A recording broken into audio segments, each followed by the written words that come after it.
இவர்கள் யாரை வளர்த்து விடுகிறார்களோ, இல்லை இவர்களிடம் யாரெல்லாம் வேலை செய்கிறார்களோ, அசிஸ்டண்ட்டாக இருக்கிறார்களோ, அவர்களெல்லாம் இவர்களுக்கு ஆப்போசிட்டாகவே வந்து அமர்ந்து வியாபாரத்தை தொடங்குகிறார்கள்.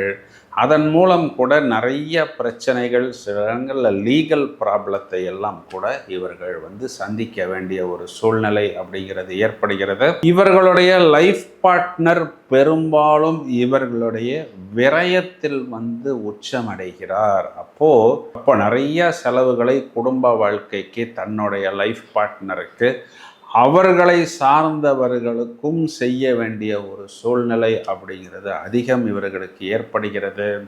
இந்த விஷயத்தை நம்ம ரொம்ப மேக்னிஃபை பண்ணினா, ஒன்று ஃபேமிலி லைஃப் விசர்ஜனம் ஆகிவிடும் அப்படிங்கிறதுக்காக குழந்தைகளுக்காக பயணிக்கக்கூடிய நபர்கள் நிறைய மேஷராசி ஆண்களில் பார்க்கலாம்.